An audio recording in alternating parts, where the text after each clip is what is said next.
오늘 하나님께서 우리에게 주시는 말씀은 창세기 38장 1절 말씀입니다.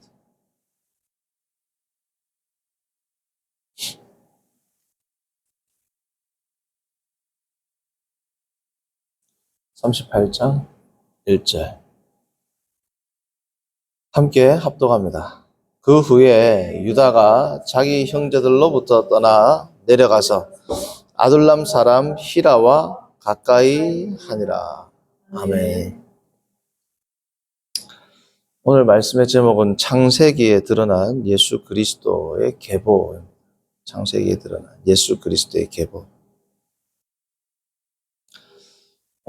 창세기 38장은 참으로 좀 생뚱맞은 장이라고 볼 수 있습니다.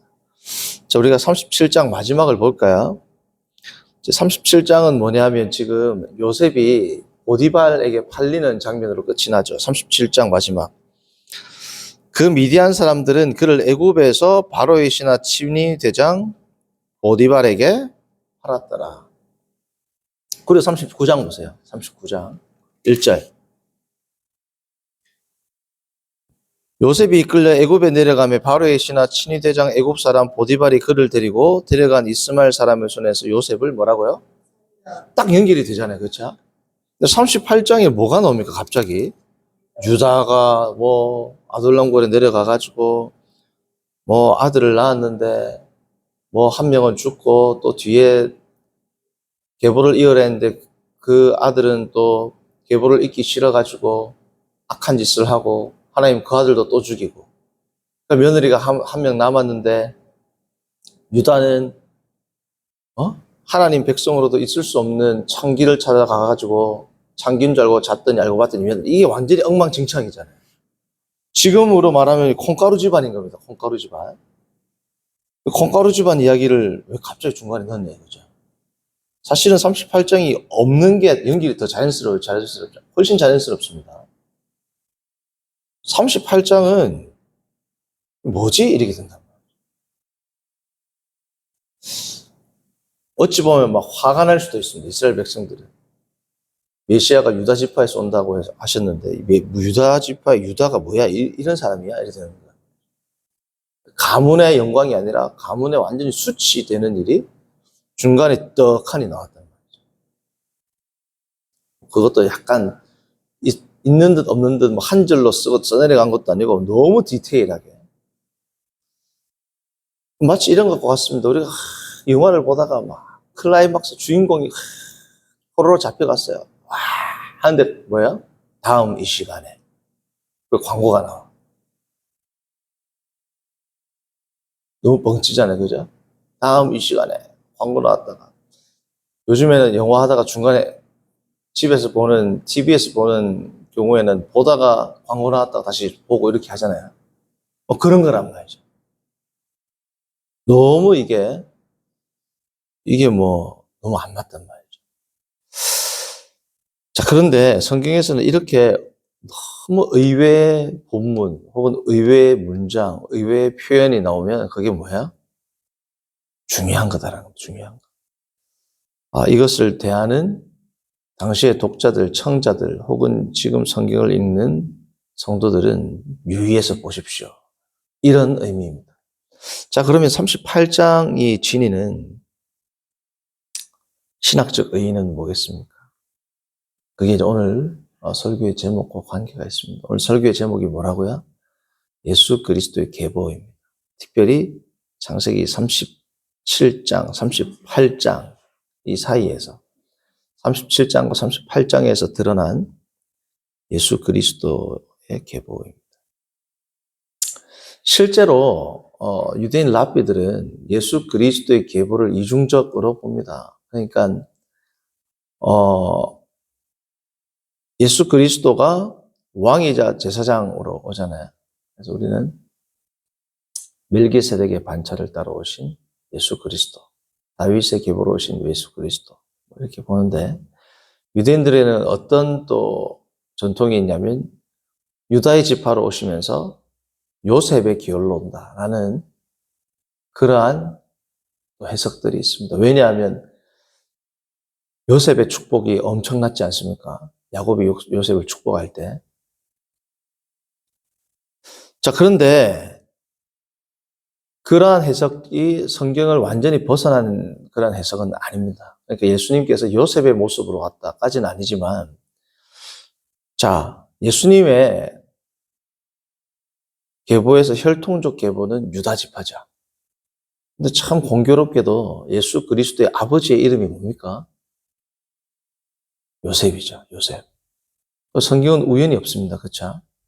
자, 오늘도 창세기 38장에 나오는 유다는 예수 그리스도의 외적 계보라 보시면 됩니다. 혈통적 계보. 유다 지파로 나오셨죠.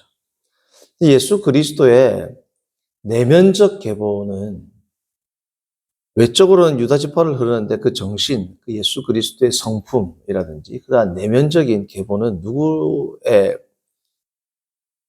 줄기로 예수님이 오시느냐? 요셉과도 무관하지 않습니다. 자, 왜냐하면 보십시오.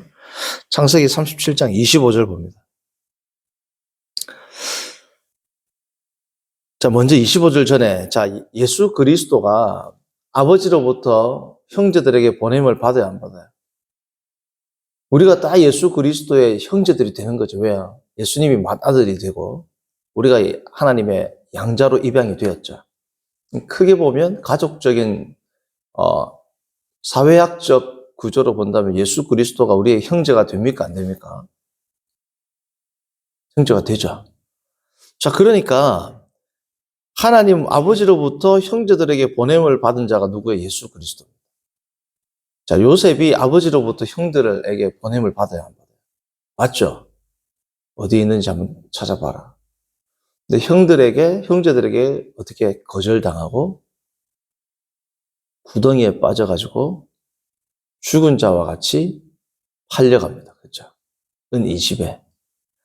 자, 은 20에 팔려가는데 어떻게 팔려갔냐? 37장 25절 봅니다.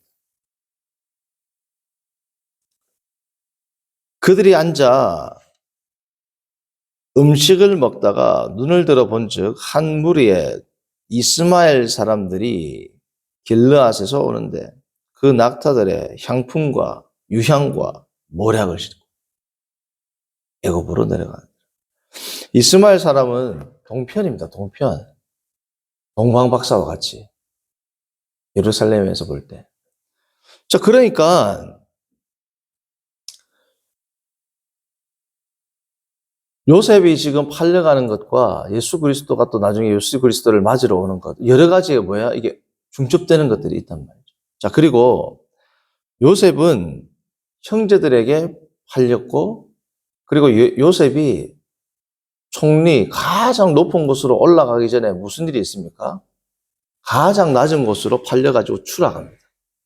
가장 낮은 곳으로 추락했다가 가장 높은 곳으로 어떻게 해요? 올라가죠. 마치 예수님이 어떻습니까? 가장 낮은 곳 십자가까지 내려가셨다가 그리고 다시 부활하신 것과 같은 이런 뭐예요? 내면적 어떠한 원리를 드러내주는 게 뭐예요? 요셉의 사건이 되는 거죠. 그 요셉은 유일하게까지는 아니지만 성경에 많지 않은 기록들입니다. 그 흠이 기록되지 않은 거. 다니엘이죠. 그렇죠? 그리고 뭐예요? 오늘 나오는 요셉입니다. 어제도 말씀드렸지만 형들의 잘못을 구하는 것을 부정적으로만 볼 일은 아니라는 거죠. 그거 내가 열어놓은 겁니다. 성경 저자가. 요셉은 성품에 대해서 흠결을 기록하지 않고 형제들에게 팔렸고 이러한 모든 것들을 종합하면 또 중요한 게 뭡니까? 요셉을 통해서 어떻게 됩니까? 민족의 구원을 얻습니다. 그렇죠?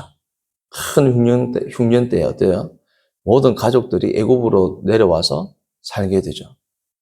요셉을 통해서 민족적 구원이 일어나게 되고 민족이 정착하게 돼요. 그러니까 여러모로 예수 그리스도의 삶과 많은 유사점이 있어요, 없어요? 유다는 혈통적인 외적인 계보라면 요셉의 삶은 예수님의 삶을 내다보는 그러한 그림자 역할을 하는 게 누구다? 요셉의 삶이다. 그래서 이런 이중적 의미가 예수 그리스도에게 나타나는 겁니다. 그래서 37장은 요셉을 통한 예수 그리스도의 삶과 사역에 대한 그러한 계통적 의미를 지닌다면 38장은 뭐예요? 유다입니다. 자, 유다는 외적으로는 예수 그리스도의 혈통의 조상이지만 예수 그리스도의 조상에 가치가 있어요, 없어요? 이 사람은. 전혀 그러한 가치가 없습니다. 그러나 그럼에도 불구하고 뭐예요? 예수 그리스도께서는 이 계보로 오셨다.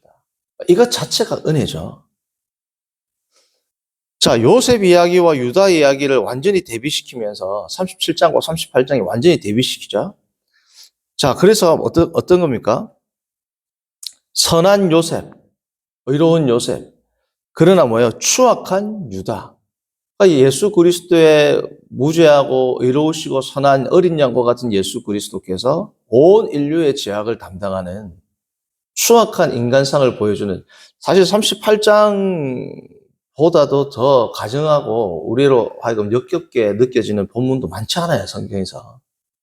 그렇지 않습니까? 의로운 요셉과 추악한 유다. 그리고 뭡니까? 요셉의 죽음의 위기까지 갔죠. 유다는 뭐예요? 38장과 유다 가문이 멸절 위기까지 갔습니다. 씨가 다 뭐예요? 말랐단 말이죠. 그러니까 이 두 가지 예수 그리스도의 의로운 삶과 모든 인류의 죄를 담당하는 추악한 인간상을 드러내주는, 극명하게 대비시켜주는 장이 뭐다? 37장, 38장이야. 오늘은 이 계보적인, 좀 전체적인 틀로 봤다면 내일은 좀 좁게 37장과 38장을 좀 좁은 의미에서 다시 볼 겁니다. 장세기 내에서. 어쨌든 보시면 37장과 38장을 딱 같이 붙여놓으면 어떤 효과가 있다? 요셉의 의로움과 요셉을 팔았던 유다의, 그리고 요셉을 팔았던 유다라는 것은 요셉을 판 모든 형제들을 대표하는 자가 유다죠. 요셉과 그 형제들을 완전히 대비시켜주는 그 장치가 뭐예요? 문학적 장치가 37장과 39장 사이에 뭐가 들어온 거다? 38장이 들어온 것이다 라고 보시면 됩니다. 성도님들, 예수 그리스도의 계보는 이런 의미가 있는 겁니다. 그렇죠? 예수님께서 이러한 의미로 우리에게 오셨어요. 우리의 모든 추악한 죄악을 예수님의 조상으로는 도저히 들어올 수 없는 자를 통하여 예수님이 오셨다. 그게 뭘 상징하는 겁니까? 예수 그리스도께서 예수 그리스도의 계보의 조상이라고는 올릴 수 없는 사람이에요. 원래는 요셉이 올라가야 되겠죠. 예를 들면 요셉이 올라가야 되는데 유다가 이 영광을 차지한 겁니다. 그게 뭐예요? 자격 없는 인간들을 구원하러 오신 예수 그리스도. 그러나 그 예수 그리스도는 마치 요셉과 같이 뭐예요? 죄인들의 손에 팔리고 무죄한 자이며 하나님으로부터 구원하라고 보냄을 받은, 사명을 받은 하나님의 아들인 겁니다. 성도님들, 오늘 우리가 예수님의 이 사역에 대해서 다시금 감사드리고, 우리의 죄를 속하러 오신 어린 양으로 오신, 그는 전혀 죄가 없으시지만 우리의 죄를 담당하기 위해서 이 땅에 오신 그 예수 그리스도의 고난과 그리스도의 의로운 성품과 우리의 구원을 향한 하나님의 뜻, 예수 그리스도의 사랑, 이러한 것들, 삼위일체 하나님, 그리고 예수님의 특별히 우리의 죄를 담당하러 이 땅에 오신 예수 그리스도의 삶을 다시금 이 새벽에 잠잠히 묵상하시면서 기도하는 시간을 가지도록 하겠습니다. 기도합니다. 선하신 하나님 아버지, 오늘 우리가 창세기 37, 38장을 통하여 요셉 이야기와 유다 이야기가 함께 나와서 이것에 주는 의미가 무엇인지를 특별히 예수 그리스도의 계보와 연관해서 다시금 살피고 생각하고 묵상하게 하심을 감사합니다. 우리의 추악한 죄악을 담당하기 위해 이 땅에 내려오신 거룩하고 의로우신 예수 그리스도를 다시금 묵상하고 다시금 감사하고 하나님께 찬송을 올려드리고 오늘도 그 은혜에 반응하는 마음으로 거룩히 살아가는 모든 성도들 되도록 인도하여 주옵소서. 예수님의 이름으로 기도합니다. 아멘. 하늘에 계신 우리 아버지여, 이름이 거룩히 여김을